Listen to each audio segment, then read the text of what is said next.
All right, we have Matt Stout here, the founder and president of the CSOP, the Charity Series of Poker. Matt, thank you very much for coming on. To get started, you just share with us your background and what inspired you to start the CSOP? Sure. So before I got started in poker, my brother was kind of the main positive influence in my life. He was the president of Habitat for Humanity at his college, which was Johns Hopkins University. So I sort of tried to follow in his footsteps by becoming vice president of Habitat for Humanity at my college a few years later, the College of New Jersey.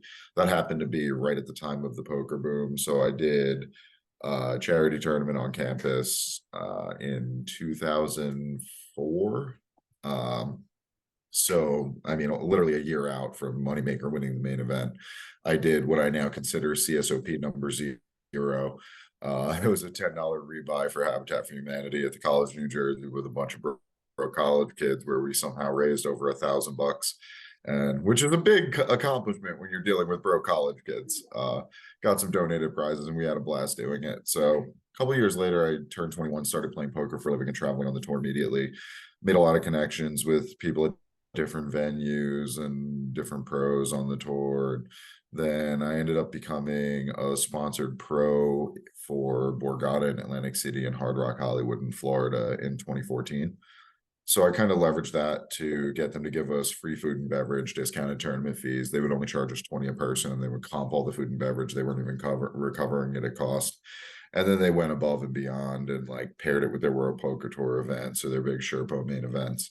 And they would do it the night before the main. So it became like a welcome party where like all my friends were in town. So, Anthony Zeno, Andrew Brown, some of my closest friends, and then all the other big names that are now like part of our board of directors. Whenever like you can get Negreanu or Hellmuth or those kind of guys out to the events, and Matt Savage has been an instrumental part of it from the beginning. Just trying to make sure that all the heavy hitters in the poker community are in town, can come out and support. And we just had a really good time doing it. Chance Corneth and Tom Marchese are two other guys I should definitely mention up there that have served on my board of directors. But it's really just been the whole poker community. All the good guys come out and try to support, try to, raise money for the food banks and Habitat for Humanity. And then we did one for Joe DiMaggio Children's Hospital. It was 3 years into running them, 2017. I think it was our 11th event. So we only put in like 35 grand of our own money. It was like 20 grand of my money, 15 grand of my friend's money. And we raised over 350,000 for different charities. And the last event we did was the most successful one leading up to the turning point, because I was in Hard Rock doing an event for Joe DiMaggio Children's Hospital that got over 300 players. The silent auction was huge, and we raised over 140 grand altogether. And Negreanu texted me in the middle of that event, and he's like, "Hey, I really want you to take over my St. Jude event in Vegas." And I was like, "One of my poker idols wants me to take over an event for one of my favorite charities in my hometown. Let me think about this. Yeah, I'm in." My first text back to him was, "Hey, so I'm in. Why haven't you gotten the Golden Knights to sponsor your event?" Like, this was like bothering me before, but like I didn't understand why he hadn't taken that opportunity, because he knows the owner. He almost bought 1% of the team when they were setting it up, and I'm sure he regrets not doing it now. But he also has 16 season tickets, and he's a super fan. They know who he is. They put him on the Jumbotron every time he's on, or every time he's at the game. So I just figured it was a really easy opportunity for him to get a really big sponsor that can put a lot behind this event. And he gets back to me a couple of days later. He goes, "Oh, so the Golden Knights want to sponsor the event, but they're gonna, give us cash and try to send players and give us like a signed jersey, but they also want to run their own charity poker tournaments, and they don't know how, so they want to talk to you." And I was just like, "You've got to be kidding me!"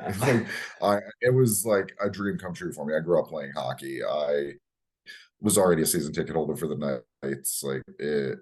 So I go to this meeting, and I haven't gotten nervous for like World Poker Tour and World Series of Poker final tables, but he as soon as he said this, and I booked a meeting with the president of the Golden Knights Foundation, I was just like, "Don't screw this up, Matt. Don't screw this up, Matt." Like, it was kind of unreal, because I go into this meeting like nervous when I don't get nervous for much in life. And It just went so well. 30 minutes into the meeting, he's like, oh, this is great. We want you to do a couple events a year for the Golden Knights Foundation. And we also want you to do a few more events nationally for Folded Flag Foundation, our sister charity that we also run. And I was just like, whoa, like this was supposed to be a 5th volunteer event a year, where I'm now going to put in like 500 hours a year as a volunteer. And now they're like, oh, we want you to just do this all year long for us. And I was like, oh God, like, do I want to make this into a job? Like, so that was kind of the turning point where I went from like an all volunteer organization to me telling my board of directors that I wanted to hire somebody else. And they were like, we don't think anyone else is good for the job. You need to do it. And I was like, all right. So I've been splitting my time kind of 50-50 between playing poker for a living and running the charity since 2018, when they asked me to start running events for them. And it's been a crazy learning experience, a real big transition point for me. I play a lot more cash games now. I don't travel on the tour as much, especially because I have kids. I have a 4-year-old son who's autistic and needs a lot of special attention for now as we try to get him ready for school. And now we also have guardianship of my ex's 3 little sisters. So we, a little over 2 years ago, basically they were going to end up in foster care, and we just didn't want that to happen. So we went from 1 to 4 kids overnight. So now it's been like this whole balancing act between being a dad, taking care of the charities, taking care of poker, and still trying to like put in enough volume. And that's why it was nice having a nice little heater and making back-to-back final tables and small tournaments at the Win and winning one recently, because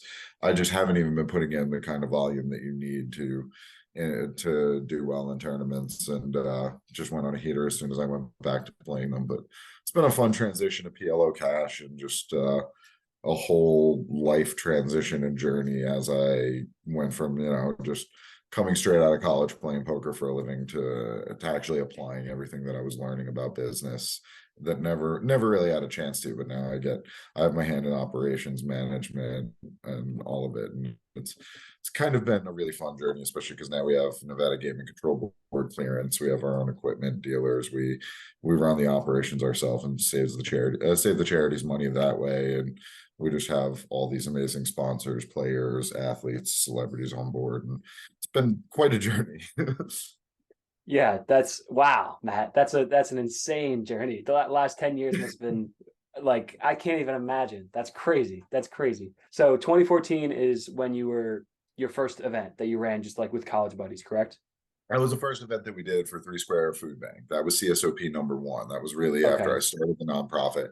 CSOP 0 with like college buddies was 2004, 10 years before I started the charity series of poker. Because what actually ended up happening, if I want to go into the longer version of this story. Yeah, let's hear it. Let's hear it. So 06 is when I really started playing for a living. I turned 21 in December 05.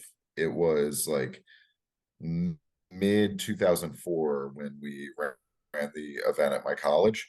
But then I started playing for a living, and it took a while before a couple of years after I started playing for a living, when I was 23, around 2008, I moved to Vegas. And then I was sort of, establishing my connections that would even make something like this possible, and realized it was also partly that I feel like a lot of times, if you want to start a charity, the answer is you shouldn't. You should look for a charity that's already doing the work that you're trying to do and doing it better, and already has a lot of the pieces in place that you can then take from there.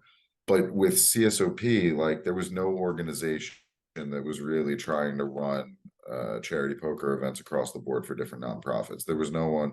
You could go hire a casino staff to staff your event, and they'll give you the space for your silent auction and all that. But like, in terms of someone who's going to like hold your hand through the whole process of, this is how you make the decks, this is how you make the flyers, here's my creative team, here's my web team, we have the Stripe integrations, we're going to process your ticket orders this way, here's our accounting process. There's so many things on the back end that I didn't even realize were going to be a thing. It was really a fake it till you make it learning process. And having casinos like Borgata and Atlantic City and Hard Rock Hollywood in Florida just not just be venues but be partners. They really We're just like, oh, that's cute. You want to do this. You have no idea what you're doing. We're going to put this on the schedule. We're going to get people to show up. And then we're also going to write press releases, fly in celebrities, put together a step and repeat photo backdrop. I'm like, what's a step and repeat? I'm like, they're like, and here's your silent auction. Here's all the items we donated. We're auctioning them off and all the money's going to the charity. And I'm just like, this is unreal. So it was just learning all those processes and now working with St. Jude. St. Jude is obviously one of the biggest names in business, not even just in nonprofits. Like there was a study that basically said that it's like the seventh biggest brand, like up there with Nike and others, that even when you take it away from the nonprofit sector, it's really just one of the biggest names out there. And they have done tons of market research. They've come up with their best practices for a reason. I've been able to show them how to do their poker tournament better, but also learn from them about how to do general nonprofit stuff better and take that knowledge and be able to apply that. Now I'm working with the Raiders Foundation, Make-A-Wish, you name it, like every big nonprofit out there. I've been in talks with at one point or another, the USO, United Way, we've done events for.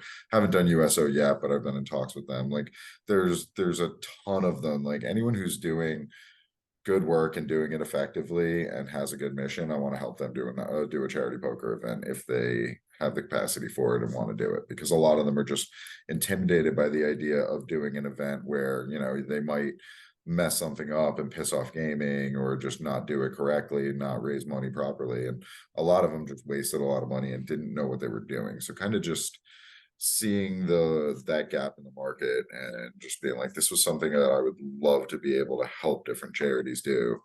It's been fun just kind of making that a reality over the past decade. So incredible, Matt. Seriously, I'm dumbfounded. Thanks, man. There's so much more that meets the eye than what I thought the CSOP was. So you mentioned you guys you started out with Borgata, Hard Rock in Florida. You do events in Vegas. Are you doing events anywhere else in the States or across the world? California, New York. We did some online during the pandemic and even before the pandemic. I'm open to doing some more online stuff. One of my bigger picture things is to have a Club WPT type site where you can play online with a subscription model where it's being distributed to different charities, and we have satellites with packages to come to Vegas, packages to go to our event in New Jersey, Florida, and we can also help the venue partners like Borgata and Hard Rock are still doing amazing above and beyond work for me, even though I'm not a sponsored pro with them anymore. So I'm sure I can get them to help comp some of the packages. And then as long as we do everything legally and do everything the right way, that's sort of part of the bigger picture. I want to be doing this more on a fully national scale. I mean, we're doing 5 states on both sides of the country, but there's a lot of markets that we want to get into that we haven't yet. And now, especially with St. Jude and Make-A-Wish wanting to do more nationally, along with other nonprofits, food banks are always one of the best things that you can support. They're always going to be doing some of the most effective work that can be done stateside if you're not going to send money overseas, which is the most effective thing to do with it. But we don't want to get into the supporting local versus supporting international debate and effective altruism. That's way beyond the scope of this conversation. But I will leave it at, and if you want to support something within the US, supporting food banks, supporting Habitat for Humanity, supporting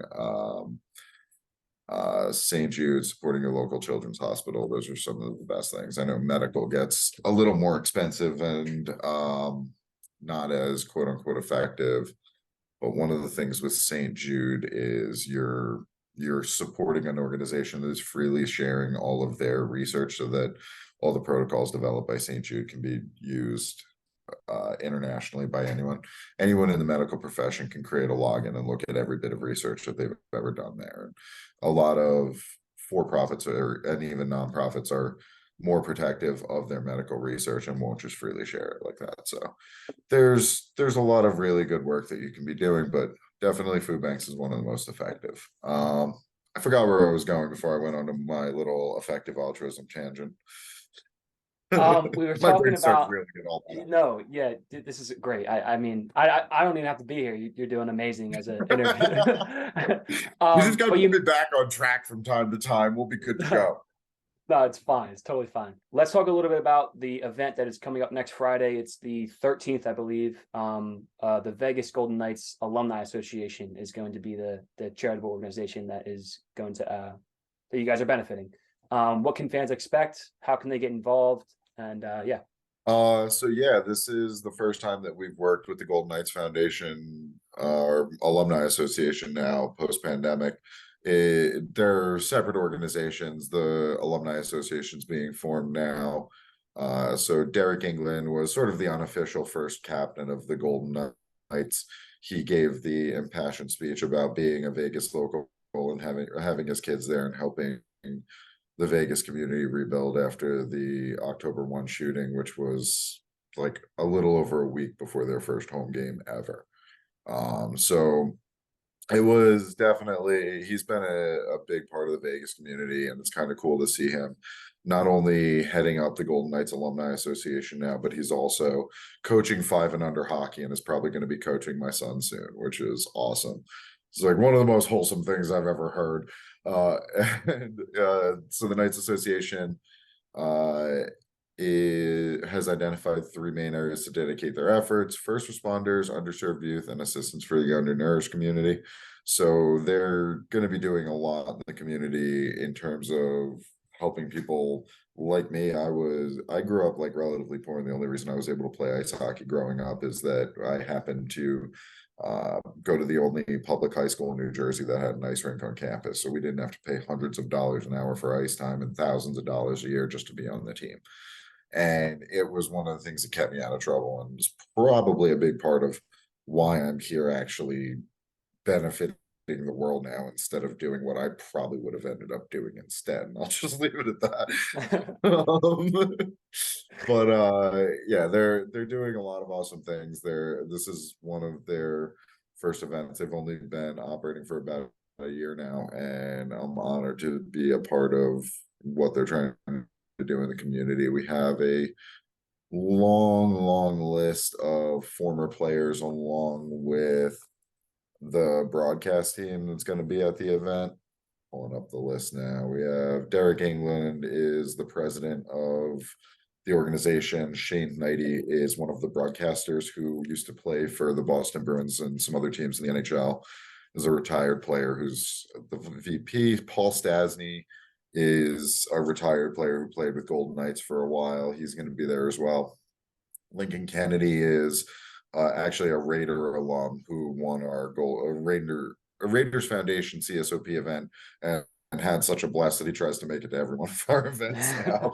So he hit me up and wanted to get in on this. It's like, oh, I saw the Golden Knights doing an event. I want in. It's like, yes, let's go, Lincoln.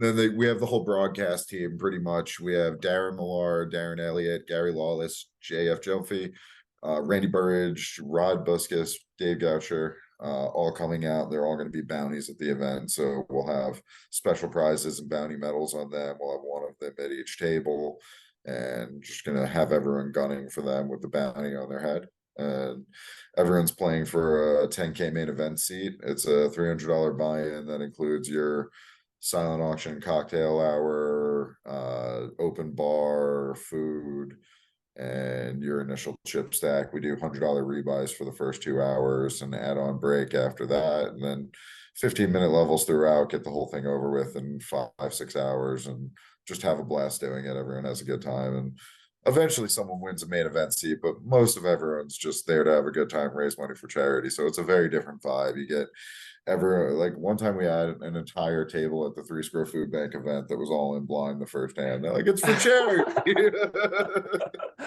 That's So awesome. it's a fun vibe for sure. And I'm honored at what this has turned into. It's really fun to watch it all come together. It's stressful on the back end sometimes. Like today, I woke up early already stressing out about my Golden Knights event because I had my kids for weeks straight.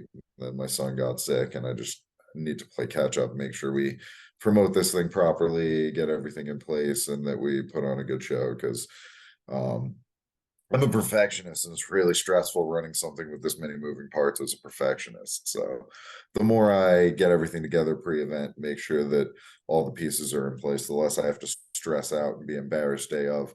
The funny thing is, I always freak out about these things, and everyone's like, "No one noticed, Matt. Everyone's out there having a good time, and no one has any idea that it's 7:20 and the tournament didn't start yet."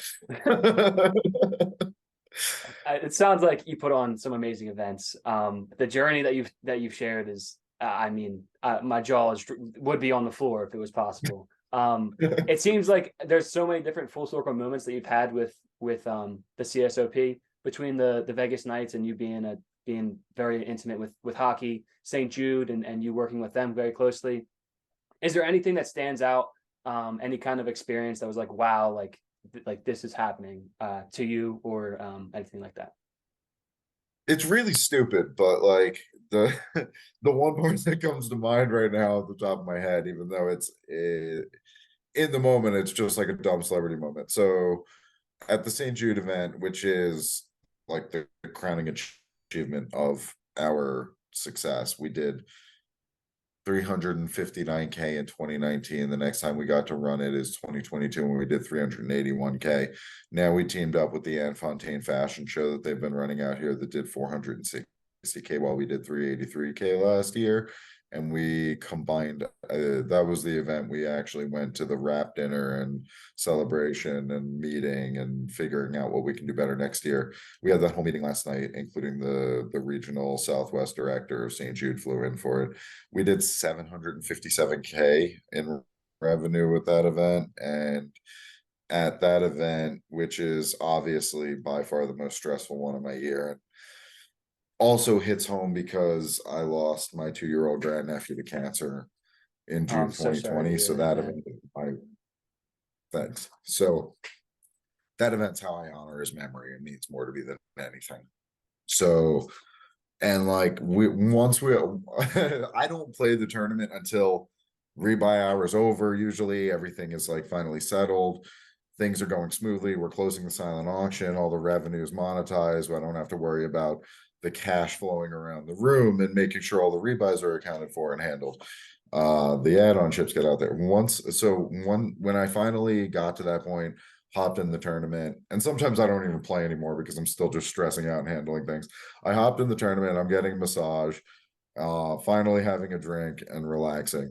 And shout out to Keegan Colasar, who came out from the Golden Knights, Stanley Cup champion Keegan Colasar. He won our chip lead trophy the first time that he came out to one of our events at the 3 Square event, and he was mad that he couldn't drink beer out of it because there was a screw hole in the bottom of the cup that we gave him. So he's a really fun guy. He came out for this event again, and then after he got knocked out, he comes over, he like, I didn't even realize what was going on. He like pushes my massage therapist out of the way. He starts giving me a massage, and I was like all confused. I look up and it's Keegan. I was like, ooh, strong hands. How much a minute? So like, and then I just took a selfie, like, and it was just one of those full circle moments, like you said, where like I'm at the Rose Rooftop at Resorts World, where I have gaming clearance to run operations and save this amazing charity money. We don't even take our fee for the St. Jude event. I run that one as a volunteer still because it's St. Jude, and it's my way of honoring my nephew's memory.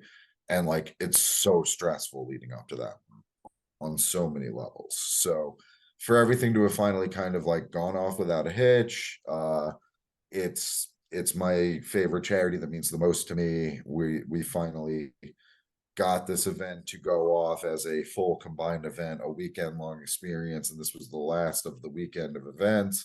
And I had just won the tournament at the Win like earlier that week, and like everything was in place, everything was perfect, and it was just hilarious that like I'm this friendly with one of our cup winning Golden Knights that he's like jokingly pushing my massage therapist out of the way and taking over. And like, I just was like, in that moment, I was like, everything is perfect. Like everything's going so well. And it's really surreal and a dream to be able to tie everything that I'm passionate about together and to be able to execute that event and raise that much money for the kids of St. Jude. Yeah, man. It's gotta be maybe the most fulfilling job I've ever heard of. Definitely the most fulfilling job from a person I've talked to directly. Obviously, poker and gambling, it's got this stigma of not the greatest people in the world. I think you are leading the way at changing that stigma, at least in the side of poker. So yeah, thank you for doing that for the poker community. So how can people get involved with the CSOP, whether as participants, volunteers, donors? For sure. Charityseriesofpoker.org is our website. We're on Facebook, Twitter, and Instagram. It's the CSOP on Twitter, and then just Charity Series of Poker on Instagram and Facebook. You can, from our website, you can get on our email list, start following us on social media, get email updates whenever we're running an event, do a save the date for the event. Even if you don't come to the events, you can bid on silent auction items. You can donate through the website, sign up to be a volunteer right through our website. You can, there's a subset of the email list where you can also sign up to be a volunteer as well. So lots of ways to get involved. And I mean, that's been the whole thing. There's so much generosity in the poker community, and there's so many amazing people.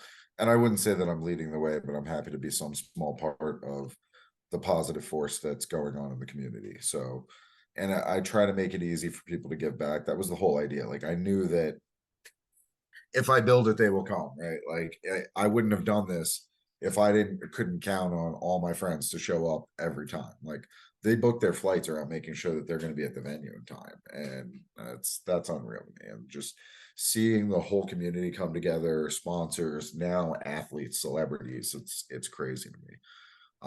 So just more than happy to be the one that puts together the show so that everyone can come support and have a good time. But I couldn't do it without this community. I wouldn't have started if I didn't know that they would have been so receptive to it. Yeah, it's again, man. I'm in awe about. I didn't know how big that the CSOP was. I mean, what you guys are doing, and just your story in general, man. You need to write a book. I need a book about your fucking life, man. Oh, wait till we talk offline. All right, all right. In a brief couple sentences, what kind of legacy do you wish to leave with the CSOP in poker and charitable communities? This is it. I live my life by the hit by the bus philosophy when it comes to business. If I die tomorrow, I'm gonna be thinking, oh God, I hope someone keeps running these events. Like, I swear to God, as the boss hits me. Like, so anytime we are doing something, our operations trying to figure out the best way to do it, we're all trying to write everything we think down. Me and my event coordinator, my staff at the office. I work out of a digital marketing and advertising agency now. My vice president is amazing. He volunteered to donate services from his 20-person office that has a web team, a graphic design team, a social media and email management team, like an admin team. They have everything I've ever needed. He final tabled our Golden Knights Foundation event, which was coincidentally the same day my son was born, 12/8/18. And he just was immediately like, okay, well, our retainer is usually $2,500 a month. We're going to do that for you for free. And then a few months later, he's like, oh, we got this office if you want to move in and help train the staff. And he's been instrumental to us really like taking this to the next level. My legacy is that I want this to continue on. This is all that matters to me. I mean, I just talked to Derek at the Golden Knights Alumni Association about how important it is to me to help with the underserved community with hockey, because it was so important to me personally in my journey and keeping me on the right path.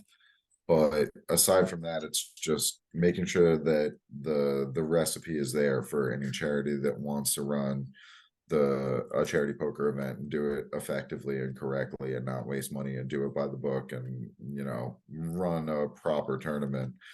And then I want to make sure that they have that ability. And so we try to make sure that every bit of what we've learned is on paper, it's in spreadsheets, it's in the drive, everyone knows how to get to it if I die, etc. Like, that's my legacy, is like we've raised about 4.5. I gotta update the number so that I know this accurately. My brother asked me on a phone call yesterday and I was like, crap, I haven't updated the spreadsheet for a couple of events.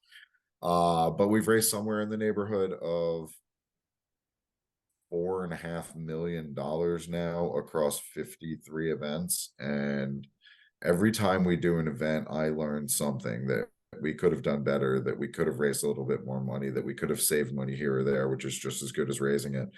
Or we could have just, rewarded our volunteers or rewarded our staff or acknowledged them more, even if it's just that.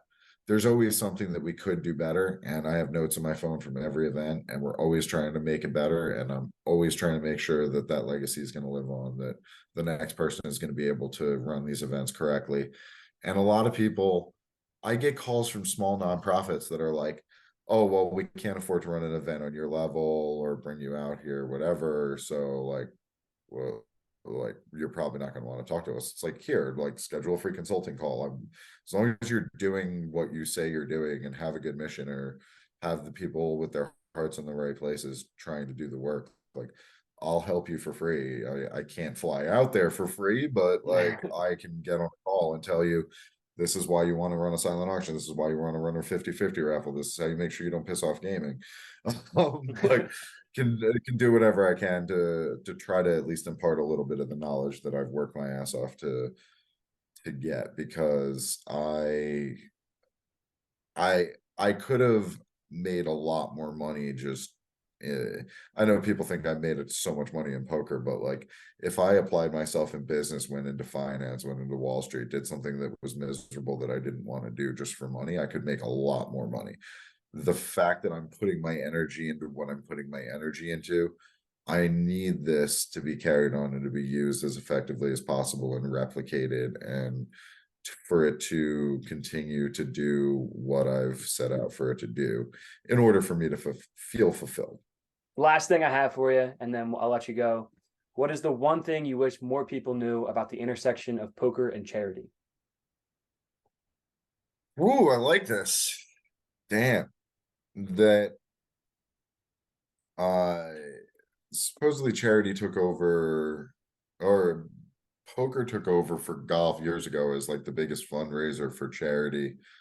But that if it's not done correctly, you're going to waste a lot of money. You're not going to raise as much as you can, and that it's really important to do these things the right way, and just having your heart in the right place isn't going to produce dollars on the bottom line. Like, these events are really hard work, and you don't just get to sit back and print money with them. I wish it was as easy as Hard Rock and Borgata have made it for me, but it's definitely a lot of hard work getting these things off the ground. But I mean, having partners like Borgata and Hard Rock was instrumental. It's so helpful, and that if you can actually tap into the poker community and get your message to them, they are some of the most generous and unbelievable people in the entire world. I mean, like I said, the vibe at the events, the people that show up for them, like, I would have left poker in 2017 specifically if CSOP didn't take the turn that it did. And I would regret it a lot, because I've gotten to see a lot of the best of the community, and people who are really just have their hearts in the right place. Like, the poker community is unbelievable, and they're some of the most charitable people in the world. Great answer, man. I'm glad you took your time. Matt, well, thank you very much for coming on. I can't thank you enough. And again, I can't emphasize enough how amazed I am at your story. It's awesome to hear all the great things you're doing for all these charities and for the community of poker. It's very admirable, and you should be proud of yourself, man. Thanks, man. I appreciate it. So yeah, thank you for the time. And yeah, any last words? Not on the record. Okay. All right. All right. Thank you.